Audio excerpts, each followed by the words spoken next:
వెంటనే అప్డేట్ చేసుకోండి. సరికొత్త తాజా అప్డేట్స్ ఎప్పటికప్పుడు RTV లైవ్ యాప్లో మీరు చూడొచ్చు. మరొక బ్రేకింగ్ న్యూస్ అంతోంది. రష్యా ఉక్రెయిన్ యుద్ధం మొదలై 3 ఏళ్లు కావస్తోంది. 3 ఏళ్లకు పైగా రష్యా ఉక్రెయిన్ యుద్ధం కొనసాగుతూనే ఉంది. ఉక్రెయిన్ చిన్న దేశం అయినప్పటికీ అతిపెద్ద దేశమైన రష్యాని కూడా తిప్పికొట్టే ప్రయత్నం చేస్తోంది. రష్యాకి పైన యుద్ధానికి ఉక్రెయిన్కి చాలా పెద్ద ఎత్తున మద్దతు లభిస్తోంది. అటు బ్రిటన్ వైపు నుంచి, అమెరికా వైపు నుంచి, నాటో దేశాల నుంచి కూడా ఉక్రెయిన్ ఎంతో కొంత సహకారం తీసుకుంటూనే ఉంది. తాజాగా ఇటీవల కాలంలో ద బిగ్గెస్ట్ దాడి, 3 ఏళ్లలో అతిపెద్ద భీకరమైనటువంటి దాడిగా జెలెన్స్కీ అభివర్ణిస్తున్న ఒక దాడి ఏంటంటే రష్యా తమ పైన 427 డ్రోన్లని ప్రయోగించిందని చెప్పి. అంతకంటే ముందు ఉక్రెయిన్ ఏం చేసిందంటే ఉక్రెయిన్ ఏకంగా రష్యా భూభాగంలోకి 4300 కిలోమీటర్ల లోపలికి చొచ్చుకు వచ్చింది. ఎలా తెలుసా? కొన్ని చెక్క అంటే ఏమంటారు వుడెన్ హోమ్స్ తోని ట్రక్లని కంటైనర్లను ఏర్పాటు చేసుకొని దానిపైన రూఫ్ మొత్తాన్ని కూడా డ్రోన్లతో నింపేసింది.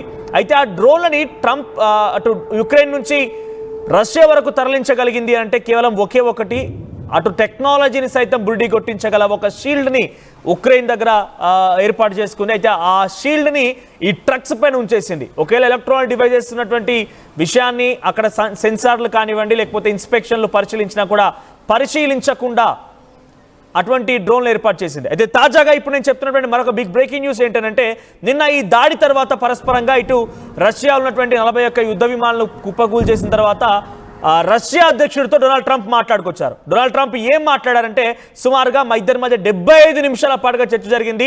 పుతిన్ ఒకటే చెప్తున్నాడు, బదులు తీర్చుకుంటాము, ఉక్రెయిన్ యొక్క చర్యకి ప్రతిచర్య తప్పకుండా అనుభవించాల్సిందే, బదులు తీర్చుకుంటాము అని చాలా స్పష్టంగా చెప్పారు అని చెప్పి డొనాల్డ్ ట్రంప్ వ్యక్తపరుస్తున్నారు. నేను రష్యా అధ్యక్షుడు పుతిన్తో మాట్లాడుకొచ్చాను, 75 నిమిషాల పాటుగా మా ఇద్దరి మధ్య చర్చ బాగా సాగినప్పటికీ ఆయన మాత్రం చాలా కాన్ఫిడెంట్గా ఉన్నారు, బదులు తీర్చుకుంటాను అని చెప్పారు.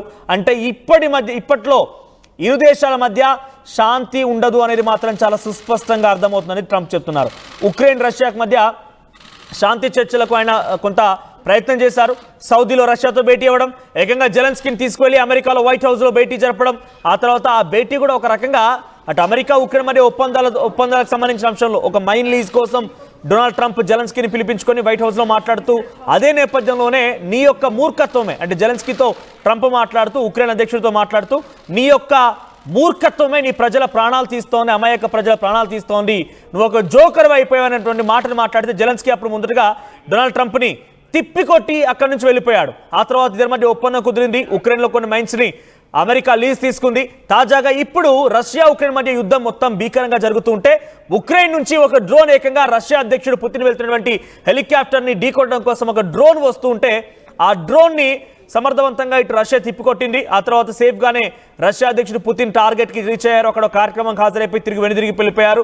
అయితే ఈ నేపథ్యంలో ట్రంప్ ఏమన్నారంటే దీనికి ప్రతీకార దాడిగా రష్యా కూడా దాడి చేసింది. సుమారుగా కొన్ని వందలాది డ్రోన్లను ప్రయోగించి ఉక్రెయిన్ ఉక్కిరిబిక్కిరి చేసింది. ఆ తర్వాత డొనాల్డ్ ట్రంప్ ఏం మాట్లాడుకొచ్చారంటే జెలెన్స్కీకి సపోర్ట్ చేస్తూ పుతిన్ని వ్యతిరేకిస్తూ ఆయన పుతిన్ అనే వ్యక్తి ఒక మూర్ఖత్వంగా ప్రయత్నం చేస్తున్నాడు, పిచ్చివాడ్లా చేస్తున్నాడు, సామాన్యమైనటువంటి జనాల ప్రాణాలు తీస్తున్నాడని చెప్పి డొనాల్డ్ ట్రంప్ అటు ఉక్రెయిన్ని వెనకేసుకొస్తూ రష్యాకి వ్యతిరేకంగా మాట్లాడుకొచ్చాడు.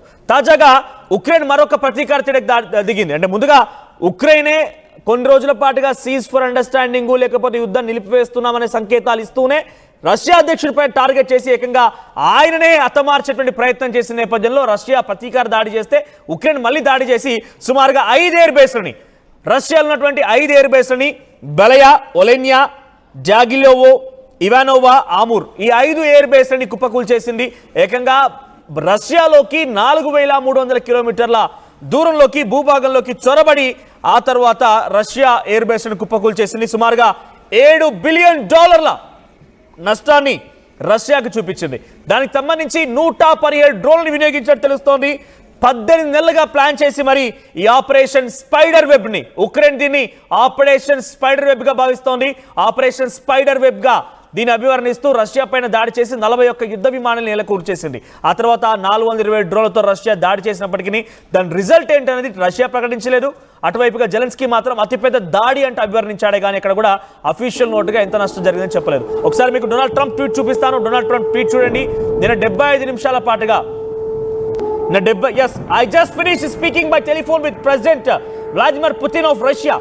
The call lasted approximately 1 hour and 15 minutes and almost 75 minutes. We discussed the attack on Russia's docked airplanes by Ukraine and also various other attacks that have been taking place by both sides. It was a good conversation, but not a conversation that will lead to immediate peace. ఆయన ఏం చెప్తున్నారంటే ఇటు Russia వైపుగా ఉన్నటువంటి ఆ దాడిని ఇరు దేశాలు చేసుకున్నటువంటి దాడిని నేను చూశాను. ఆ తర్వాత సుమారుగా 75 నిమిషాల పాటుగా పుతిన్తో మాట్లాడాను. కానీ ఆ మాటల్లో ఎక్కడ కూడా ఇప్పటికిప్పుడు శాంతి నెలకొల్పే విధంగా మాటలు లేవు. చాలా మంచి డిస్కషన్ జరిగింది, కానీ శాంతి నెలకొల్పేటువంటి డిస్కషన్ కాదు ఇది అని చెప్పుకొచ్చారు ఆయన. ఆ తర్వాత it was a good conversation, but not a conversation that will lead to immediate peace. President Putin did say and very strongly that he will have to respond to the recent attack on the airfields. దీనికి definite గా బదులు తీర్చుకుంటాను, అంతకంతకు ఉక్రెయిన్కి చుక్కలు చూపిస్తాను, ఉక్రెయిన్కి ముచ్చమటలు పట్టిస్తాను. మా దగ్గరే మా భూభాగంలోకి వచ్చే 41 ఎయిర్ క్రాఫ్ట్లని పేల్చేస్తాడా?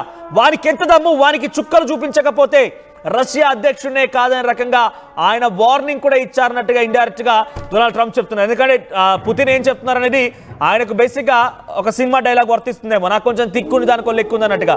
అటువంటి విధంగానే పుతిన్ వ్యవహారం ఉంటుంది. ఆయన కనుక ఒకసారిగా మళ్ళీ అటాక్ చేయడం ప్రారంభిస్తే ఉక్రెయిన్ మొత్తం మళ్ళా కక్కావికలం కావాల్సిందే.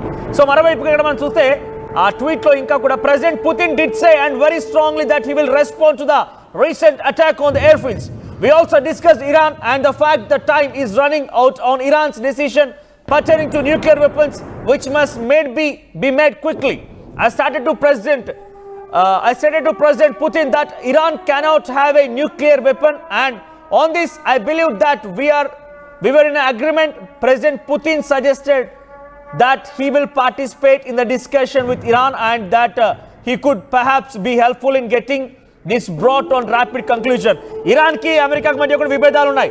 ఇజ్రాయెల్ యుద్ధంలో ఇజ్రాయెల్ కి సంపూర్ణమైన మద్దతుని అమెరికా అందిస్తుంటే ఇరాన్ కి డొనాల్డ్ ట్రంప్ కూడా విభేదాలు ఉన్నాయి. Iran supreme leader Ali Khamenei కూడా డైరెక్ట్ గా డొనాల్డ్ ట్రంప్ అంటే ఒక పిచ్చివాడు అంటూ మాట్లాడుకొచ్చారు. దమ్ముంటేరా తేల్చుకుందాం అంటూ కూడా సవాల్ చేశారు. సో అటువంటి సిచ్యువేషన్ లో ఇరాన్ కి అమెరికాకి మధ్య కొన్ని విషయాలు విభేదాలు కూడా ఉన్నాయి. కాబట్టి ఇక్కడ పుతిన్ తో డిస్కషన్ లో ఇరాన్ టాపిక్ కూడా వచ్చినట్టుగా మనకు అర్థమవుతోంది. సో ఏదేమైనా చాలా క్లియర్గా డొనాల్డ్ ట్రంప్ ఈ ట్వీట్ ద్వారా చెప్పింది ఒకటి ఏంటంటే రైట్ ఒకటే చెప్పుకొచ్చారు. ఆయన ఏమన్నారంటే చాలా క్లియర్గా ఒకటే విషయం చెప్పుకొచ్చారు, బదులు తీర్చుకుంటాం, ఎట్టి పరిస్థితుల్లో కూడా మేము వదిలే ప్రసక్తే ఉండదు, ఉక్రెయిన్కి అంతకంతకు సమాధానం చెప్తాం, ఉక్రెయిన్ అంతు చూస్తామని చెప్పి రష్యా అధ్యక్షుడు చెప్పినట్టుగా డొనాల్డ్ ట్రంప్ ప్రకటించేశారు. చూడండి, $7 బిలియన్, ఒకటి కాదు రెండు కాదు, $7 బిలియన్ నష్టం రష్యాకి చేకూర్చింది. 4300 కిలోమీటర్ల దూరం నుంచి ఉక్రెయిన్ తమ డ్రోన్లని రష్యా భూభాగంలోకి పంపించింది. 5 ఎయిర్ బేస్లను టార్గెట్ చేసింది. ఇలా చిన్న విషయం ఏం కాదు. సో ఉక్రెయిన్కి ఇక్కడితో ఆగిపోకుండా అటు బ్రిటన్ కూడా సపోర్ట్ చేస్తోంది. బ్రిటన్ ఏమంటోంది, ఇప్పటికే 30 ఏళ్ల పాటుగా $300 బిలియన్ కోసం మేము ఉక్రెయిన్ కోసం ఖర్చు చేయడానికి సిద్ధంగా ఉన్నాం, ఉక్రెయిన్ రక్షించుకుంటాం. ఏకంగా అక్కడ బ్రిటన్ అధ్యక్షుడు కీర్ స్టార్మర్ ఏమంటున్నారు, నాటో దేశాలన్నీ కూడా ఏకమైపోయి ఉక్రెయిన్కి సపోర్ట్ చేయాలనే విషయాన్ని కూడా కీర్ స్టార్మర్ చెప్తున్నారు. అంతటి వరకు చాలదన్నట్టుగా ఉక్రెయిన్లోని కీవ్ ప్రాంతాన్ని ఏ రకంగా అయితే బ్రిటన్ రక్షించడం కోసం 4.5 పౌండ్ల రూపాయల్ని ఇస్తుందో అదే రకంగా ఇప్పుడు 350 మిలియన్ పౌండ్ల రూపాయల్ని సమకూర్చి ఉక్రెయిన్కి కొన్ని లక్షల డ్రోన్లు సమకూర్చబోతున్నారు. ఎందుకంటే రష్యాపై దాడి చేయడానికి, మన మిత్ర దేశం రష్యా పైన దాడి చేయడానికి ఉక్రెయిన్కి బ్రిటన్ సహకారం అందిస్తోంది. 350 మిలియన్ పౌండ్ల రూపాయలకు సంబంధించిన విలువైనటువంటి ఒక ఒప్పందాన్ని ఉక్రెయిన్కి అటు బ్రిటన్ మధ్య జరిగింది. కొన్ని లక్షల కొలది డ్రోన్లని ఉక్రెయిన్కి పంపించి రష్యా పైన దాడికి దిగడం కోసం. సో రష్యా ఎటువంటి దాడికి పాల్పడ్డా దాన్ని ఎదురు తిప్పికొట్టడం కోసం, మరి తిరిగి రష్యా పైన దాడి చేయడం కోసం బ్రిటన్ సహకారం అందించేందుకు సిద్ధమైనట్టుగా ప్రకటించింది. సో ఇవన్నీ చూస్తుంటే ఉక్రెయిన్కి మద్దతునిచ్చి రష్యా పైన దాడి చేయాలనే ఒక దురాలోచనతో బ్రిటన్, అమెరికా కూడా నిన్నవరకు ఇండైరెక్ట్గా అదే పని చేస్తుందని చెప్పాలి. ఎందుకంటే పుతిన్ని పిచ్చివాడు అంటూ సంబోధించడం, పుతిన్కి వ్యతిరేకంగా మాట్లాడడం. నిన్న United states secretary of commerce కూడా భారతదేశం ఏం మాట్లాడారు ఆయన, మీ భారతదేశం రష్యాతో కలిసిపోయి రష్యా నుంచి యుద్ధ సామాగ్రి కొనుగోలు చేస్తోంది కాబట్టి అది ఎట్టి పరిస్థితుల్లో తగదు, అటువంటి చర్యలు అమెరికాకు వ్యతిరేకంగా ఉన్నాయి. మరి ముఖ్యంగా భారతదేశం బ్రిక్స్లో భాగస్వామిగా ఉండిపోయి మా అమెరికా డాలర్ యొక్క విలువను తగ్గించేందుకు ప్రయత్నం చేస్తున్నవన్నీ కూడా మాపైనే డైరెక్ట్ గా టార్గెట్ చేసిన విధంగా ఉన్నాయి. అంటే రష్యాతో దోస్తాని కూడా అమెరికా సహించలేకపోతోంది.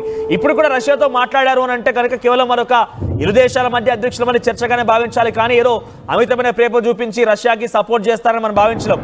బికాస్ ఆయనకి యుక్రెయిన్ లో పెట్టుబడులు ఉన్నాయి, యుక్రెయిన్ లో ఆయన వ్యవస్థలు ఉన్నాయి కాబట్టి యుక్రెయిన్ కి ఇండైరెక్ట్ గా సపోర్ట్ అందించాలి. ఒకసారి గతంలో జెలెన్స్కీ డొనాల్డ్ ట్రంప్ కి మధ్య ఆ డిస్కషన్, ఆ ఫైట్ కూడా ఒకసారి మీరు వీడియో చూడండి. You're not winning this.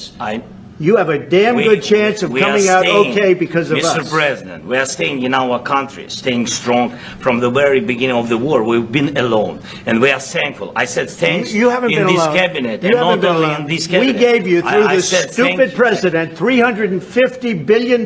You voted we gave for you your military president. equipment, You and you voted men for are your brave, president. but they had to use our military. What about if you didn't have our military equipment, you invited if me you to didn't speak. have our military equipment, this war would have been over in 2 weeks. Your country is in big trouble. Can I Wait a answer? minute. No. Can You've I done a lot answer? of talking. Your country is in big trouble. I know. You're not winning. I know. You're not winning this. I You have a damn good chance of we are coming out staying, okay because of Mr. us. President, we are staying in our country, staying strong from the very beginning of the war. We've been alone, and we are thankful. I said thanks You haven't in been this alone. cabinet, You and haven't not been only alone. in this cabinet. We gave you, through I this said stupid thank president, $350 billion. You voted we gave for you your military president. equipment, You and you voted men for are your brave, president. but they had to use our